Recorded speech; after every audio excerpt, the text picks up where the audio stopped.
اور لوگوں کو لگے مجھے کھل کے سانس نہیں آ رہا، اور اس کے علاوہ سینے میں سیٹی کی آواز آئے گی۔ اگر زیادہ دمے کے شدید اٹیک ہو تو ان کا ہارٹ ریٹ بھی سلو ہو سکتا ہے، ان کا جو ہے نا وہ ہاتھ پاؤں نیلے بھی ہو سکتے ہیں، جسے ہم سائنوسس کہتے ہیں۔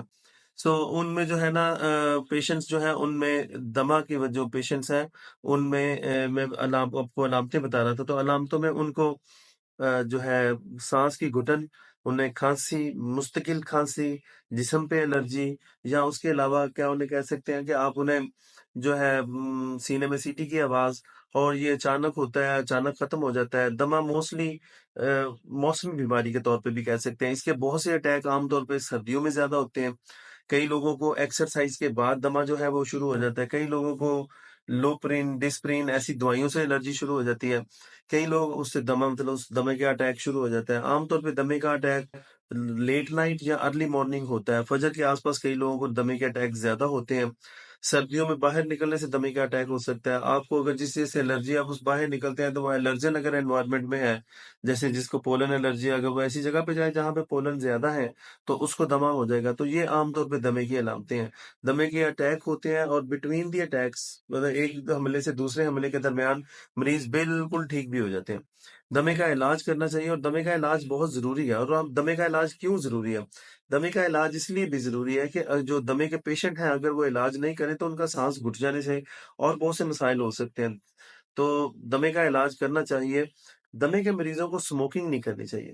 دمے کے پیشنٹ اگر ساتھ سموکنگ کریں گے، سگریٹ پئیں گے، تو ان کے لنگ کا جو پھیپھڑوں کا ڈیمیج ہے وہ ڈبل ہوتا جائے گا، پھیپھڑوں کے نقصان کی سپیڈ ڈبل ہو جائے گی۔ تو پھر دمے کے مریضوں کو ایسے ماحول میں نہیں رہنا چاہیے جہاں پہ گندگی، پولوشن، انوائرمنٹل پولوشن زیادہ ہو۔ انہیں سموکنگ نہیں کرنی چاہیے، انہیں موٹا نہیں ہونا چاہیے۔ موٹاپے کے جو شکار لوگ ہیں ان میں بھی دمے کے اٹیک بڑھ جاتے ہیں، اور موٹاپا بذات خود بھی دمے کی جو ہے نا وہ انکریز کر دیتا ہے، دمے کے چانسز بڑھا دیتا ہے۔ ایک اور مرض جو آج کل بڑا عام ہے وہ ہے معدے سے تیزابیت اوپر چڑھنا، خوراک کی نالی میں آنا۔ اور معدے سے خوراک کی نالی میں جب تیزابیت آتی ہے تو یہ بھی بہت سے لوگوں میں جو ہے نا دمے کے اٹیک کر دیتی ہے۔ ہمارے بہت سی اسٹڈیز ہیں جس میں ہم نے دیکھا ہے کہ وہ لوگ جنہیں یہ معدے کے تیزاب اوپر آنے والا مرض ہے، جس کو ہم ریفلکس ڈیزیز کہتے ہیں، ایسر ریفلکس ڈیزیز کے بہت سے جو پیشنٹس ہیں ان میں دمے کے اٹیک بھی بہت زیادہ ہوتے ہیں۔ تو جو دمے کے پیشنٹ ہیں انہیں جو ہے موٹاپے سے اور تیزابیت سے اور ایسی خوراک سے جو تیزابیت پروموٹ کرتی ہے اس سے بچنا چاہیے۔ دمے کا علاج کیا ہے؟ دمے کا علاج جو ہے وہ مختلف طرح کے علاج ہوتے ہیں۔ کبھی کبھی ہم صرف آکسیجن لگا کے بھی گزارا کر لیتے ہیں۔ بہت سے لوگوں کو ہم وہ انہیلر جو ہوتے ہیں وہ انہیلر دیتے ہیں، وہ انہیں کہتے ہیں جب ضرورت ہو انہیلر لے لیں۔ کئی لوگوں کا دمہ زیادہ شدید مرض کا ہوتا ہے تو انہیں ہم اسٹیرائڈ کے انہیلر دینے پڑ جاتے ہیں۔ کئی لوگوں کو وقتی طور پہ جب اٹیک زیادہ ہوتے ہیں تو ہمیں اسٹیرائڈ کھلانے بھی پڑ سکتے ہیں۔ لیکن عام طور پہ ہمارے پاس کچھ میڈیسنز ہوتی ہیں جو ہمیں باقاعدگی بنیاد پہ اور یا ڈیپینڈنگ اپون اس بات کو دیکھتے ہوئے کہ مریض کے دمے کی شدت کتنی ہے، کیا اس کو روز اٹیک ہو رہا ہے، ہفتے میں ایک دفعہ ہوتا ہے، مہینے میں ایک بار ہوتا ہے، یا ہفتے میں یا روز ہی 5 دفعہ اٹیک ہوتا ہے۔ ان ساری چیزوں کو مد نظر رکھتے ہوئے ہم یہ فیصلہ کرتے ہیں کہ مریض کو کون سی دوائی، کتنی دوائی، کیسے دینی ہے، گولیاں دینی ہیں، انجیکشن دینے ہیں، داخل کرنا ہے یا انہیلر دینے ہیں۔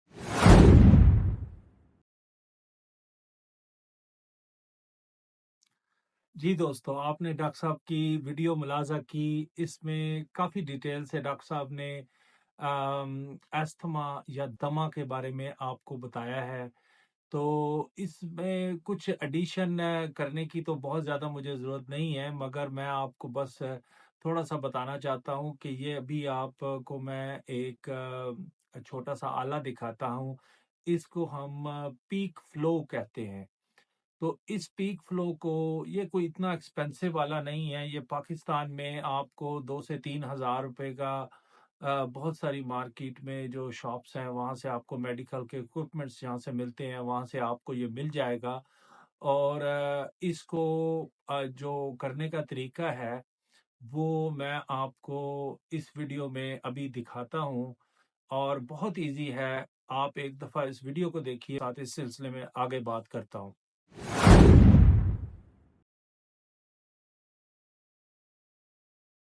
جی، آپ یہ تصویر میں یہ آلہ دیکھ رہے ہیں، یہ اس شیپ کا ہوتا ہے، اور یہ اندر سے بھی آپ کو میں دکھا رہا ہوں، یہ اس کے 2 پارٹس ہوتے ہیں۔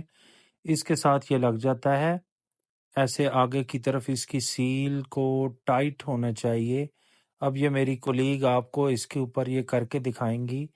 یہ انہوں نے پوری طرح اس کو سیل نہیں کیا. اب یہ ٹیکنیکلی اس کو پورا سیل کرنا چاہیے پہلے. یہ دیکھیے اب یہ اس کو پورا بند کر رہی ہیں، اور اس کے بعد اب یہ اس کو ایگزیکٹلی پوری طرح سیل بند کر کے اب یہ دوبارہ اس کو اپنے لپس کے ساتھ پورا سیل کر کے زور سے بلو کرنا ہے.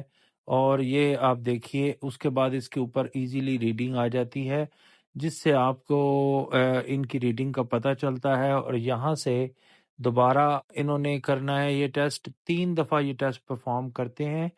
3 دفعہ کرنے کے بعد اگر یہ آپ کو جو بھی اس میں سے سب سے بیسٹ ریڈنگ ہوتی ہے وہ آپ کی ریڈنگ اس وقت موجود ہے. اس سلسلے میں بعد میں آپ کو تفصیل سے بتاتا ہوں، مگر یہ اس کو طریقہ ہے کرنے کا.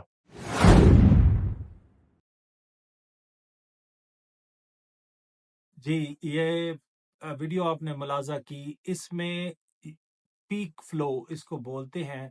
اور بہت ایزی طریقہ ہے کہ آپ اس کے اندر زور کے ساتھ بلو کرتے ہیں اور دیکھتے ہیں کہ ریڈنگ کیا آئی ہے. ایک نارمل میل جو ہوتا ہے اس کی ریڈنگ راؤنڈ اباؤٹ 500 پلس ہونی چاہیے، 500 سے زیادہ. اور جو ایک فیمیل ہوتی ہیں ان کا 400 ٹو 450 اور سم ٹائم اس سے بھی زیادہ ہوتا ہے. اگر آپ دمے کے پیشنٹ ہیں اور آپ نارمل پوزیشن میں ہیں، آپ کے اندر ابھی دمے کا اٹیک نہیں، پیک فلو کو ٹیسٹ کرتے ہیں اپنے گھر میں، تو آپ اس ریڈنگ کو نوٹ کر لیجئے. اگر وہ ریڈنگ آپ کی لیٹ سے 400 ہے یا 500 ہے، آپ اس کو نوٹ کر لیجئے. اور جب آپ کو دمے کا اٹیک ہو رہا ہے اس وقت اگر آپ اس ٹیسٹ کو کرتے ہیں اور اگر وہ آپ کا 2/3 سے کم ہے، فار ایگزامپل اگر آپ کی نارمل ریڈنگ جو نارمل ٹائم میں تھی وہ 400 ہے اور یہ والی ریڈنگ آپ کی 250 سے نیچے جا رہی ہے، تو آپ کے لیے بہتر یہ ہے کہ آپ ہاسپٹل میں چلے جائیں. اور ڈاکٹر صاحب نے جس طرح آپ کو بتایا تھا کہ آپ انہیلر استعمال کریں مگر اس سے امپروومنٹ نہیں ہو رہی اور آپ کا 250 سے نیچے پیک فلو ہے، تو بہتر ہے کہ آپ فوری طور پہ ہاسپٹل جائیں، جہاں آپ کو نیبولائزر یعنی مشین کے ذریعے ایک خاص دوائی آپ کے پھیپھڑوں میں پہنچائی جاتی ہے، جس سے آپ کے پھیپھڑوں کی نالیاں کھل جاتی ہیں اور اس کے اندر آپ کو آکسیجن کا لیول آپ کے بلڈ میں پورا ہونا شروع ہو جاتا ہے اور آپ کے دمے کے اوپر کنٹرول آنا شروع ہو جاتا ہے. تو ایسی صورت میں آپ فوری طور پہ یہ عام کام کریں.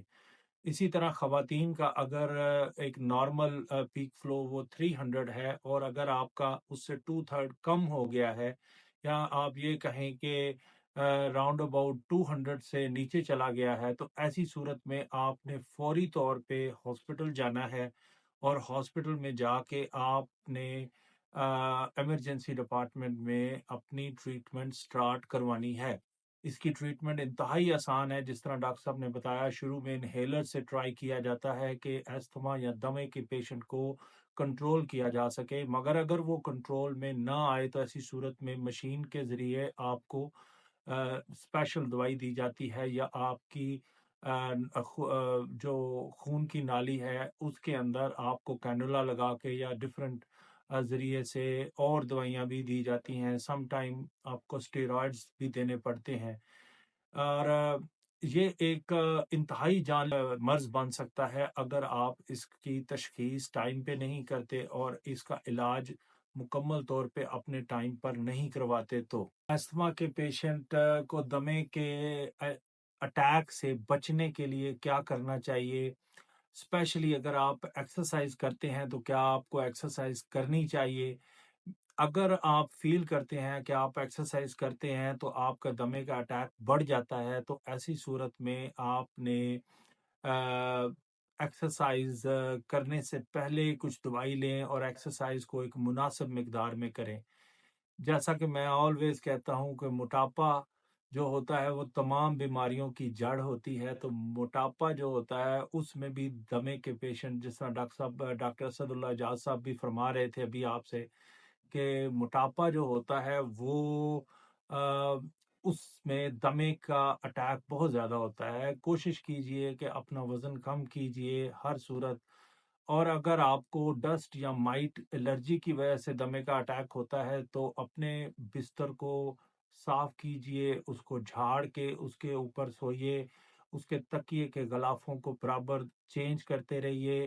اس کے علاوہ اپنے پردوں کو صاف کیجئے، اور اگر آپ کے گھر میں صفائی کے وقت ڈسٹ اڑتا ہے تو منہ پہ ماسک لیجئے، ماسک لے کے تو کام کریں، جس کی وجہ سے ڈسٹ اور مائٹ جو ہے وہ آپ کی سانس کی نالیوں میں داخل ہو کے ایک اسپیشل قسم کا ریاکشن پیدا نہ کرے، اور اس ریاکشن کی وجہ سے آپ کی سانس کی نالیاں تنگ نہ ہوں۔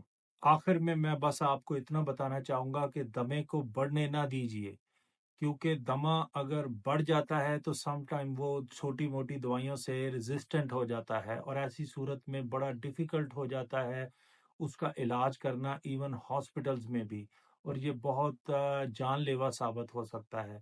تو دمے کو کنٹرول کرنے کے لیے جیسے ہی آپ کو کوئی سیٹیوں کی آواز سنائی دیتی ہے، یا آپ کو سانس لینے میں دشواری ہو رہی ہے، مشکل پیش آ رہی ہے، ایسی صورت میں فوری طور پہ آپ انہیلرز استعمال کریں۔ اور اگر آپ مجھے کمنٹ میں لکھ کے بھیجیں گے کہ انہیلرز کو کیسے استعمال کرنا ہے یا کون سے انہیلرز آپ نے استعمال کرنے ہیں، تو میں اس کے بارے میں بھی آپ کو پوری کی پوری انفارمیشن دے سکتا ہوں، اور آپ کو اس کو پریکٹیکلی دکھا بھی سکتے ہیں۔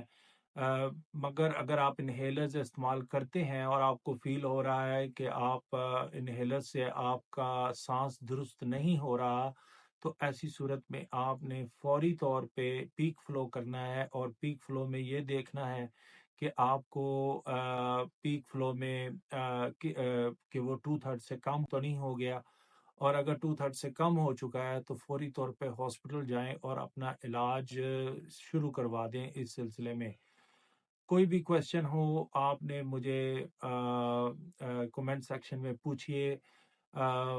یاد رکھیے، اس میں اگین میں ایک اور بات لاسٹ میں آپ کو بتانا چاہتا ہوں کہ ہر سانس کی بیماری دمہ نہیں ہوتی، سم ٹائم سانس کی بیماری ہارٹ کی وجہ سے بھی ہوتی ہے، سم ٹائم سانس کی بیماری ہارٹ فیلئر سے بھی ہوتی ہے، اور بھی الرجی کی وجہ سے بھی ہوتی ہے۔ اس میں بہت ساری ریزنز ہوتی ہیں، ہم سب کو علیحدہ علیحدہ سے ڈسکس کریں گے، مگر آج کا ہمارا پروگرام ایک نون پیشنٹ کے لیے تھا جس کو ہم سب کو آلریڈی ڈائگنوسس میڈ ہے کہ وہ دمے کا پیشنٹ ہے۔